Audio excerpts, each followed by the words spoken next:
चकनाचूर। नमस्कार, मैं पल्लवी शर्मा और आप देख रहे हैं दिव्य हिमाचल टीवी। मैं आपके सामने हाजिर हूं हिमाचल आज का मुद्दा लेकर। हिमाचल प्रदेश विश्वविद्यालय के कुलपति डॉक्टर सिकंदर कुमार अब राज्यसभा सांसद होंगे। भाजपा ने उनके नाम पर मुहर लगा दी है। अब सिकंदर कुमार क्या सच में मुकद्दर के सिकंदर निकले या फिर इसके पीछे कोई बड़ा सियासी खेल खेला गया? क्या है इसके पीछे का पूरा सच और किन नेताओं के अरमानों पर पानी फिर गया? हम पहाड़ी में इसी पर चर्चा कर रहे हैं अनिल अग्निहोत्री और राजेश शर्मा। मुकद्दर का सिकंदर जी, कौन साहब है मुकद्दर के सिकंदर? जरा चर्चा कर रहे थे। राजेश, राज्यसभा की सीट खाली हो रही है हिमाचल प्रदेश की एक, बिल्कुल है ना जी। आपको पता है 1/6 जो होते हैं वो उनमें एक हिमाचल की सीट भी आ रही है। अच्छा, भाजपा ने प्रदेश से अपना उम्मीदवार तय कर दिया है सही। और जो विधानसभा में सदस्यों की संख्या है कंफर्टेबली इस सीट को भाजपा जीतने जा रही है। नंबर इसमें सीधा होता है, इसमें कोई बड़ी गुना भाग की बात नहीं होती है। एक कैंडिडेट है अकेले वो, खैर अभी उन्होंने नॉमिनेशन करना है। राजेश, किसकी लॉटरी लगी है? इनपुट क्या है आपके पास? बिल्कुल, देखिए हिमाचल प्रदेश विश्वविद्यालय के कुलपति प्रोफेसर सिकंदर कुमार की लॉटरी लगी है अग्निहोत्री।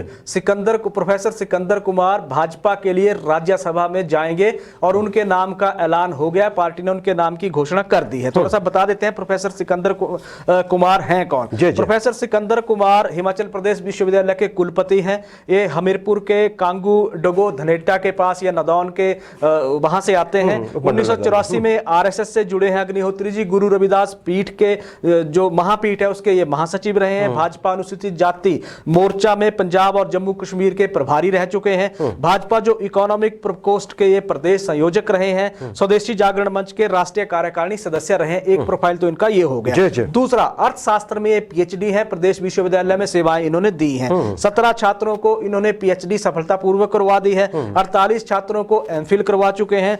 54 को MABE यानी कि मास्टर ऑफ बिजनेस एडमिनिस्ट्रेशन ये करवा चुके हैं और 38 रिसर्च प्रोजेक्ट में ये प्रदेश का प्रतिनिधित्व कर चुके हैं। तो प्रोफाइल अगर हम इनका देखते हैं तो प्रोफेसर सिकंदर कुमार विद्वान है।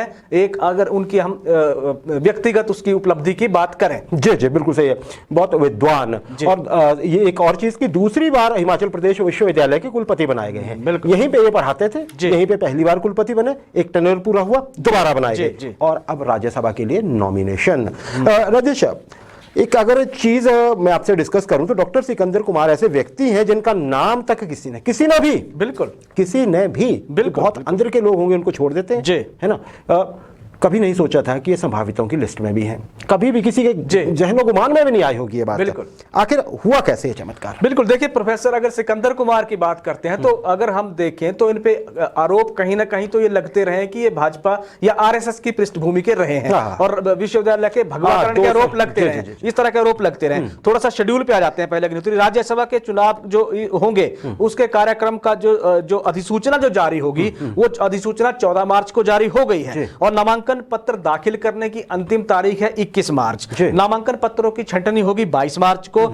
नाम वापस लेने की अंतिम जो तारीख तय की गई है वो 24 मार्च है। मतदान सुबह 31 मार्च को सुबह 9 से शाम 4 बजे होगा और जो मतगणना होगी वो 31 मार्च को ही शाम 5 बजे होगी। चुनाव ये प्रक्रिया, क्योंकि 2 अप्रैल को राज्यसभा सांसद अनंत शर्मा का कार्यकाल पूरा है तो 2 अप्रैल को ये प्रक्रिया जो है वो पूरी हो जाएगी। अब आपने जो सवाल पूछा उस पे आ जाते हैं। इनके नाम ने एक तरह से सभी को चौंका दिया क्योंकि किसी को लग नहीं रहा था कि इनका नाम भी इस तरह से प्रस्तावित हो सकता है। क्योंकि अभी तक अगर हम देखें तो 3 नाम बड़े अहम नाम थे प्रदेश की राजनीति में, या देश की राजनीति का भी एक नाम है जो आगे चल रहे थे इस दौड़ में कि सांसद कौन बनेगा।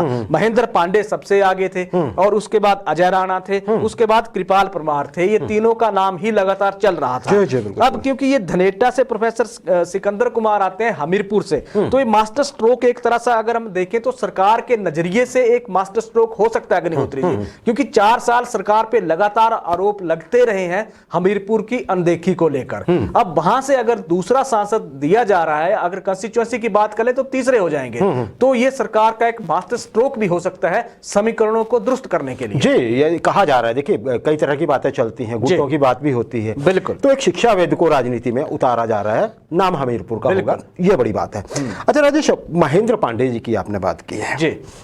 लगता है महेंद्र पांडे को इंतजार करना होगा। बहुत लंबे समय से नाम सुनते आए हैं। जब कृपाल परमार राज्यसभा के सदस्य बने थे, जब प्रेम कुमार धूमल साहब पहली बार मुख्यमंत्री बने थे, बिल्कुल, तब से महेंद्र पांडे का नाम आता रहता है। विद्यार्थी परिषद में हिमाचल प्रदेश में जो उन्होंने योगदान दिया है, आजकल सभी प्रकोष्ठों के मोर्चों के वो अध्यक्ष दिल्ली में बैठते हैं। बिल्कुल। और वर्तमान सरकार जी में जो सरकार है, बिल्कुल, और जो बहुमत है, जी जी, उसमें उनके बहुत से शिष्य मौजूद हैं। बिल्कुल, फिर भी महेंद्र पांडे का नाम नहीं आया, कैसे बोलेंगे? बिल्कुल, देखिए जिस दौड़ में महेंद्र पांडे एक तरह से पिछड़ गए हैं, उसको अगर हम देखें तो महेंद्र पांडे का, आपने भी कहा कि 2017 में जब भाजपा के सामने एक तरह से मुश्किल पैदा हो गई कि सीएम का कैंडिडेट कौन होगा, भाजपा के लिए चेहरा कौन होगा, तो उन्होंने बहुत कहा जा रहा है कि बहुत एक भूमिका अदा की थी महत्वपूर्ण उस समस्या से बाहर भाजपा को निकालने के लिए। अब अगर इस रेस में वो पिछड़ रहे हैं तो कहीं ना कहीं आप ये देखिए कि ये हो सकता है कि पर्दे के पीछे का सियासी खेल कितना मजबूत और कितना सशक्त खेला गया होगा। हमीरपुर संसदीय हलके के अब 3 सांसद हो जाएंगे अग्निहोत्री जी। अगर भाजपा के राष्ट्रीय अध्यक्ष राज्यसभा के लिए सांसद हैं बिलासपुर से, आप देखिए केंद्रीय जो मंत्री हैं हमारे खेल मंत्री अनुराग ठाकुर हमीरपुर, और अब प्रोफेसर सिकंदर कुमार हमीरपुर, 3 सांसद जो सीधे तौर पर अगर जुड़ गए हमीरपुर संसदीय हलके से। अब इसमें अगर हम देखें तो केंद्र में हमीरपुर जो संसदीय हलका है, उसका वजन, उसका कद बहुत ज्यादा बढ़ गया है केंद्र में अगर हम देखते हैं। दूसरा चीज, अब प्रदेश के नजरिए से भी देख लेते हैं कि इसमें 4 मंत्री सीधे तौर पे जुड़े हुए हैं। इस संसदीय हलके से 4 मंत्री आते हैं, तो प्रदेश में भी कद हमीरपुर संसदीय हलके का बढ़ने लगा है। तो हमीरपुर क्या अगले 2022 जो चुनाव आ रहे हैं उसको लेकर हमीरपुर संसदीय हलके का वजन बढ़ाने के लिए ही प्रोफेसर साहब की नियुक्ति राज्यसभा के लिए हुई है? ये देखने वाली बात अब होगी, क्योंकि ऐसा नहीं है कि ये समीकरण ऐसे बन गए हैं। इसमें जातीय समीकरणों को आधार बनाया गया है, इसमें सियासी समीकरणों को भी आधार बनाने की कोशिश की जा रही है।